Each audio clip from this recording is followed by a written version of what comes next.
Hello people.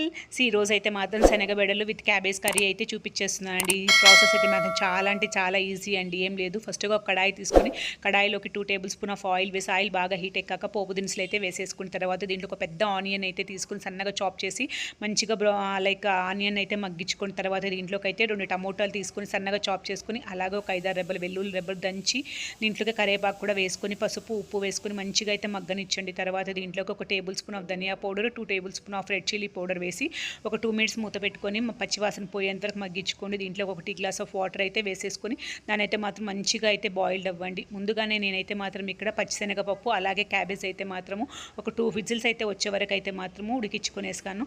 ఇప్పుడు దీంట్లోకి అయితే మనం ముందుగా ఉడకబెట్టుకున్న క్యాబేజ్ ఇది పచ్చినిపప్పును అయితే మాత్రం యాడ్ చేసేసి ఒక 10 to 15 మినిట్స్ అండి మీడియం ఫ్లేమ్లో అయితే మాత్రం మంచిగా ఉడకనియండి. చూడండి, యమ్మీ కర్రీ అయితే రెడీ అయిపోయింది. చపాతీలో కానీ రైస్లో కానీ టేస్ట్ మాత్రం అదిరిపోతుంది. వీడియో నచ్చిందా?